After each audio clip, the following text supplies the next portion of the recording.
Hello folks, I am the Triggerbug, and today we're going to be talking about stories and what makes a good, compelling story, and I'm actually just going to be talking about essentially why I love the Grishaverse and why Leigh Bardugo's world building is excellent, why her characters are amazing, and her antagonists feel compelling, real, and just awesome. So we're going to be talking about the Grishaverse, we'll be talking about the Darkling, we'll be talking about what makes a good story from my perspective, and we'll be talking about why I think that this book series is better than a lot of those series of books that I've read. So I need to get this off my chest right away. The Grishaverse is so compelling to me because the antagonists feel real. In almost every story that you can read or watch or experience through gaming, the hero is always the hero. His motives are clear, he's always got something to do, and there's always a bad guy. But the bad guy isn't always real. They don't always feel full or well thought out or even well defined. The antagonist in the Grishaverse is called the Darkling, and he's someone that not only feels like a complete real character with motives that actually make sense, but you can actually empathize with him. And by the end of the trilogy, you really find yourself, or at least I found myself, sympathizing with his end goals. I totally understood why he was doing what he was doing and why he wanted to seize power for himself.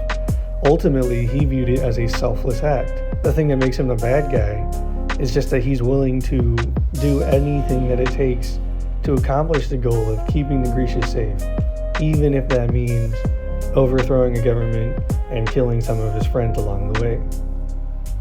So ultimately, Bardugo's writing and her ability to craft a villain who feels like a true character, who feels like someone who could exist and not just a caricature of the people she doesn't like, is essentially what makes her writing and her world building so good.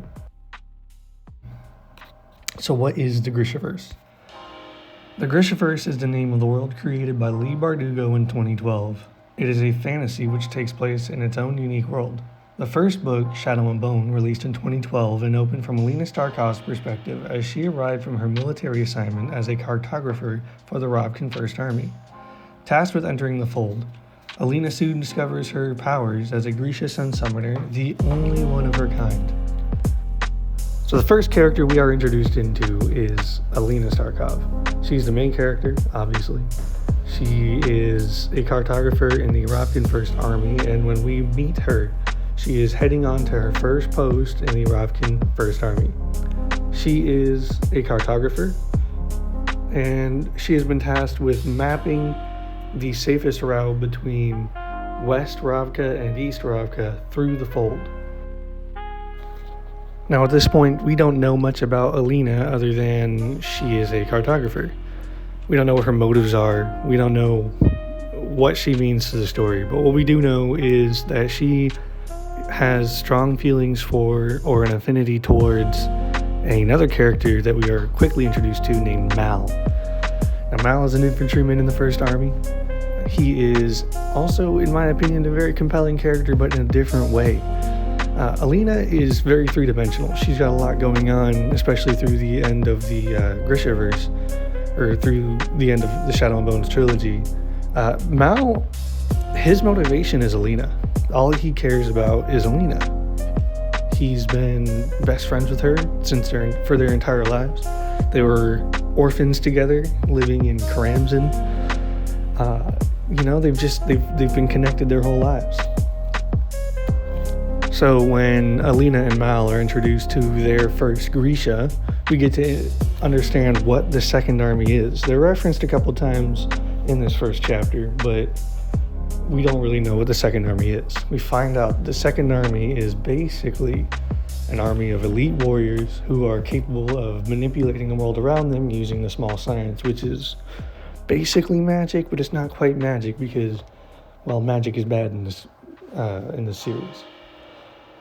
One thing that you can tell right away, and without it being outright told to you, is that the Grisha, or the Second Army, holds themselves to a higher regard above the First Army. And this kind of goes into one of the things that makes Leigh Bardugo such an excellent author, is that she is capable of world building without punching you in the face with her world. And by that I mean, she doesn't tell you the first army and the second army don't get along all that well. She tells you that when the second army rolls up, the first army parts the ways and people stare and they gawk, and the second army walks into their tents, which are better than the tents in the first army, and they're wearing keftas, which are fancier, nicer, warmer, and also bulletproof as compared to the keftas worn by the first army. So this is what we call world building, and a good story has world building, and it doesn't punch you in the face with it. It tells you about the world, and then you get to draw your conclusions based on the character interaction with the world. It's hard to do, but it is excellent, and Leigh Bardugo does it well. She does it better than a lot of authors that I have read before. Now, another device that Bardugo uses that allows us to learn about Alina's world without being told about Alina's world is Alina is discovered to be something called a Sun Summoner, which is a class of Grisha which has never been witnessed in the world before. Because of Alina's newly discovered powers, she is whisked away for training at this little palace in the capital of Ravka. And this is a device that Bardugo uses to teach us about the world that she's writing about without telling us about the world she's writing about. The audience is brand new to this world, and Alina, to a lesser extent, is also brand new to this world because she is seeing it from a different perspective now. Now, instead of being a peasant in the first army, she is a Grisha in the second army, but she doesn't know anything about Grisha. She doesn't know anything about how her powers work or how Grisha powers work. Essentially, she is as new to this world as the reader is. And this device is an excellent way of introducing the reader to the story without telling the reader about the world that they're experiencing.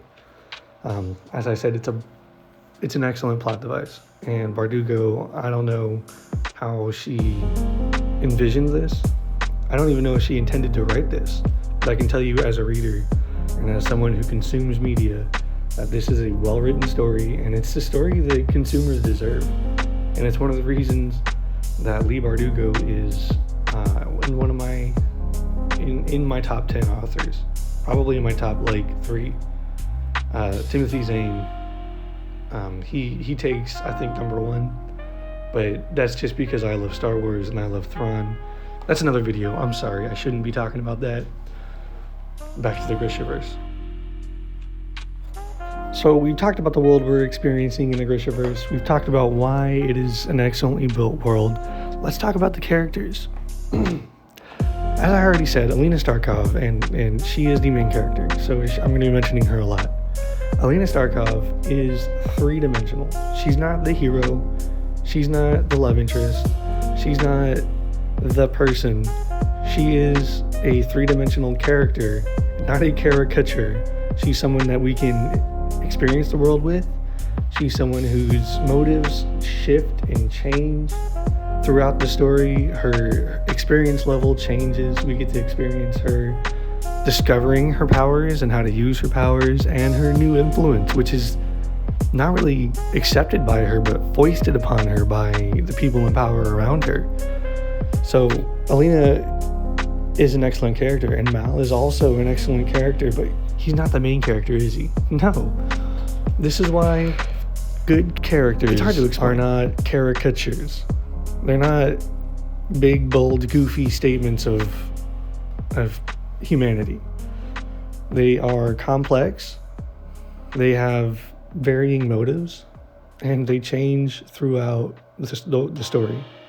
And that's why that's one of the things Bardugo excels at producing, is content where you have characters who start out one way and end out another way. And they grow and they change throughout the story, and you get to grow and change with them. So her heroes are excellently written. It could not be done better. I cannot think of a better way to write a story. So That's my gush on the heroes. Let's talk about the villain. There are more than one villain in the Shadow and Bone trilogy. And really, they're all complex characters. The only one that you can really tell right away is the bad guy, is the Darkling, and even that, even then, you're not sure. Because to start out, the Darkling takes Alina under his wing. He's the one that formed the Second Army. He's the one who developed what is probably the first safe haven for Grisha in the history of the Grishaverse. So the Darkling is a good guy. His motives are clear. He wants the Grisha to be safe in the world that they live in, whereas prior to the development of the Second Army and Ravka legalizing their citizenship and their full rights as citizens, the Grisha were often either hunted and killed or were kept as slaves or, indentured servants, but slaves. And the Darkling wants to stop that. But he's the bad guy. And the reason he's the bad guy is not because he wants to do a bad thing. It's because he wants to do a good thing, and he does it in a bad way. Eventually, he tries to lead like a coup on the Ravkan king, and that's not a big plot story. That's like 30% into the book. I didn't say this was going to be spoiler-free, okay? And the people who betray Alina alongside the Darkling are also the bad guys, but they are also so good. They all have, in my opinion, a good reason for turning on the Ravkan king. All of them have good motivations, yet they do bad things. And in the end, some of them even are redeemed. And I think that in the final book of the Shadow and Bone, I can't remember off the top of my head what it's called, the Darkling, in my opinion, redeems himself. Now, he's still the bad guy, and he doesn't really do away with what he's done, but his motives are so pure, in my opinion, that he's not the worst bad guy. In fact, he is an excellent bad guy, and this is what makes good characters. You shouldn't be able to go to an audience and be like, who's that character? Do you like them? And then everyone shouldn't just say yes or no. They should be confused. Not confused, but their heart should be broken by having to try to decide whether the Darkling is a good guy or a bad guy. So that's character building, that's world building. And that's what makes an excellent story. I am so invested in this universe because the characters are compelling.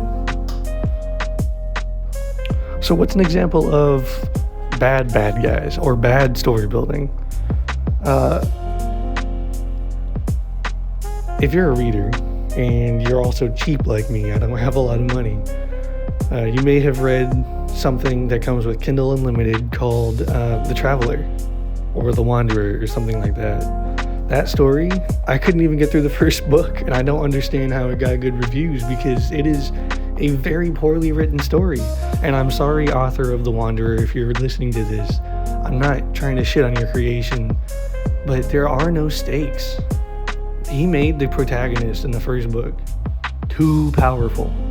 Like a ship that communicates with one person and can alter itself in any way to suit any encounter while in slip space, and oh, by the way, it can travel faster than everything else in slip space, and also, oh, by the way, it has the ability to consume matter and then develop itself, and the only limitation is you can't really change the engine, except you can when it suits the story. That's not compelling. There are no stakes with that hero. I don't care about him because at some point, because with every encounter he encounters, he's going to have the upper hand because his ship is malleable. It can change in any way. There are no limits to what it can do or what he can do. And one of the dumbest things that happened in that story that made me so mad was when the main character is captured, rather than his friends coming to save him or him having to escape himself, his ship just is like, oh, by the way, you can travel through slip space yourself. Don't worry about it. It'll totally work out. And when this was happening, they made it sound like it would be dangerous. But I didn't believe them because I knew that this story was only like half over and that the hero always got what he wanted. I don't find that a very compelling story. It's not a very compelling character. And the bad guys are just bad people. There's no... Like, they're pirates. But they're not good pirates. Not pirates who are like, yeah, we're going to steal your ship because you're rich, but we're going to give it to these poor people over here. We're just bad people and we want more stuff. Fuck everybody else. And that's not compelling. I don't care about those bad guys. I don't care what happens to them. Because ultimately, they're just a caricature of what a bad guy is. It's lazy. And, that book it's just bad. I guess if you're into that kind of story, cool. But that's not good character building. It's not good world building. I can't find myself invested in a story like that because there are no stakes. So I guess if you like that book, more power to you, and you can dislike this video. But I'm using this story as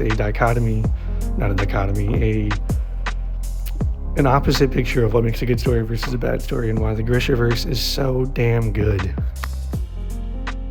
So ultimately, and at the end of the day, Leigh Bardugo is an excellent author. Her story is excellent. Her writing is separated from our world. They don't have real world politics, which is one of the best things about it. Except for a couple of moments where, in some characters you can kind of see her SJW, popping out.